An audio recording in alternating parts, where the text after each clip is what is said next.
కానీ ఈ రోజున మీరేం చేస్తున్నారండి?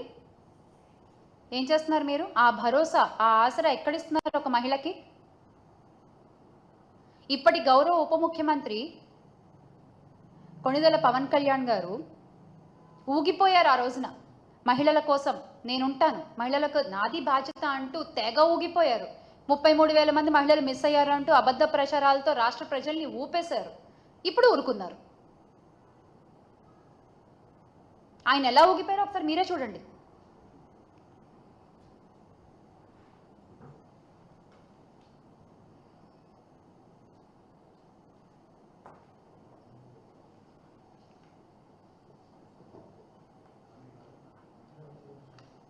అసలు ఆయన మాట్లాడిన భాషని మ్యూట్ చేసి చూపిస్తున్నాం మీకు. ఇంకా మేము ఎన్నెన్ని మాటలు మాట్లాడారు, ఎన్నెన్ని అబద్ధాలు ప్రచారాలు చేశారు, ఎంత ఊగిపోయారు, ఎంత ఊపారు. ఈ రోజున కామ్గా ఊరుకున్నారు. ఇంత జరుగుతుంటే మీరు ఊగాల్సింది అప్పుడు కాదండి, ఇప్పుడు.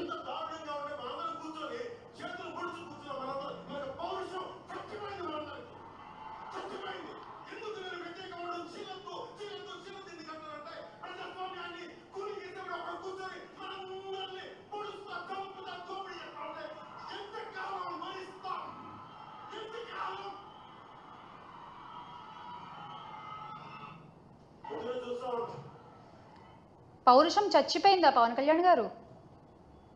ఇన్ని అఘాయిత్యాలు జరుగుతుంటే, ఇన్ని అనర్థాలు జరుగుతుంటే సేమ్ క్వశ్చన్, ఇంకెంతకాలం భరించాలి మేము కూడా?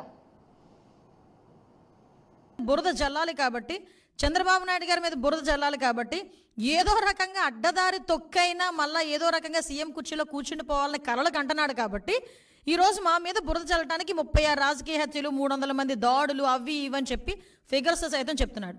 ఈరోజు 45 రోజుల్లోనే ఇవి నువ్వు చెప్పినవన్నీ ఏమీ జరగలేదు, నువ్వు చెప్పినవి జరగలేదు అని చెప్పి నేను చెప్తా. జరిగినవి ప్రూవ్ ఏమైనా ఉందా?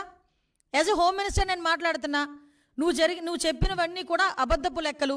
దీని మీద నువ్వు ఎక్స్ప్లెనేషన్ ఇవ్వాలి. దీని మీద నేను కేసు పెట్టాలనుకుంటున్నాను. ఎందుకు కేసు పెట్టకూడదు? ఎందుకు చర్యలు తీసుకోకూడదు జగన్మోహన్ రెడ్డి మీద ఈరోజు ప్రభుత్వం మీద? అప్పుడు నిజంగా జరిగిన ఇన్సిడెంట్లే.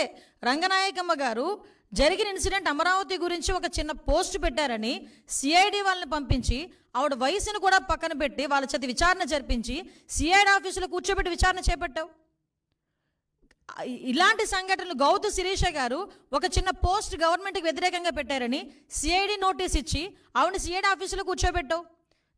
చింతకాయల విజయ్ గారిని, ఇలా చాలామంది మా టీడీపీ లీడర్లని కాకుండా జనసేన లీడర్లని కూడా గవర్నమెంట్ మీద యాడ్వర్స్గా తప్పుగా ఒక పోస్ట్ పెడితేనే, నిజం అయినప్పటికీ కూడా తప్పుగా మీకు వ్యతిరేకంగా ఒక పోస్ట్ పెడితేనే సిఐడి ఆఫీసులను తీసుకొచ్చి నువ్వు కూర్చోబెట్టి చర్యలు తీసుకొని మా మీద ఎంక్వైరీలు వేసావు. ఈ రోజుకి కేసులు నడుస్తున్నాయి, ఈ రోజుకి కేసులు సంబంధించి కోర్టుల చుట్టూ తిరుగుతున్నారు. మరి ఇంత డెలిబరేట్గా ఒక శవాన్ని అంటే పలకరించడానికి వెళ్ళి అక్కడ ఏదో హత్య జరిగింది, ఆ కుటుంబాన్ని పరామర్శించడానికి వెళ్ళి పరామర్శించడం మానేసి బయటకు వచ్చి నువ్వు గవర్నమెంట్ మీద ఎలిగేట్ చేసావు. ఎలిగేట్ చేసేటప్పుడు ఎన్ని హత్యలు జరిగినాయి అని ఇలాగని చెప్పి తప్పుడు లెక్కలు నువ్వు ఎందుకు ఆధారాలు చూపించాలి? ఈరోజు నేను చెప్తున్నా, ఒక హోమ్ మినిస్టర్గా ఇక్కడ పొలిటికల్ మర్డర్స్ అనేవి 4 జరిగినాయి. మీకు ఇంకో విషయం చెప్పనండి, ఆ 4గిట్లో కూడా 3 టీడీపీ వాళ్ళే చచ్చిపోయారు. తెలుసా మీకు? అందులో ఒకడే వైసీపీ వాడు చనిపోయింది. నేను క్రైమ్ నెంబర్తో సైతం ఇస్తా. క్రైమ్ నెంబర్ 137/24, అది దుగ్గిరాల పిఎస్లో 4/6 జూన్ 4వ తారీఖున జరిగింది. చనిపోయింది కాసిం, చంపింది కమల్, వైసీపీ అతను. కావలిస్తే మీరు political rivalry, accused belong to YCP and deceased to TDP. Due to political rivalry he was killed. The deceased was wearing TDP scarf and moving around which led of alteration.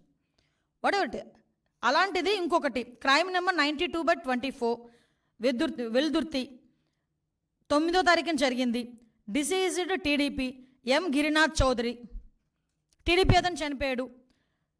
Sudepalli Ramesh ఇతరులు YCP వాళ్ళు accused, అది కూడా political rivalry. Crime number 92/24 Putluru, అక్కడ మాత్రమే ఎరకయ్య అని ఒక YCP అతను చనిపోయాడు. అక్కడ నరసింహస్వామి అండ్ అదర్స్ టీడీపీ వాళ్ళు ఉన్నారు.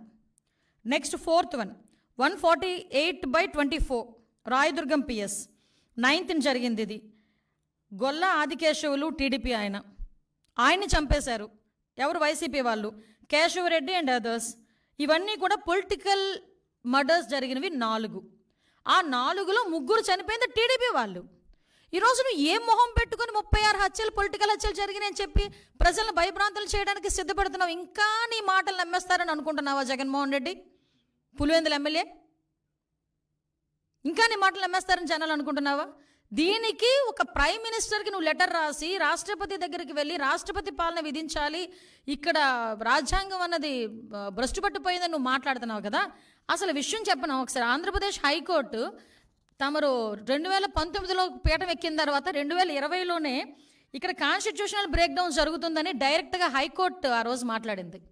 దీనికేం సమాధానం చెప్తావు? ఆ రోజు 14 సంవత్సరాల సీఎం తర్వాత ఇప్పుడు మళ్ళీ సీఎంగా ఉన్నారు చంద్రబాబు నాయుడు గారు.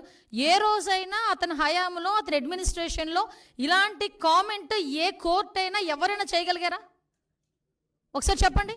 నువ్వు పీఠం ఎక్కిన ఒక సంవత్సరంలోనే, సీఎం అయిన సంవత్సరంలోనే ఆంధ్రప్రదేశ్ హైకోర్టు ఇలా మాట్లాడింది నీ మీద. ఇది అథెంటికేషన్. నేనేం వేగ్గా మాట్లాడట్లా, అబద్ధం చెప్పట్లా నీకులాగా.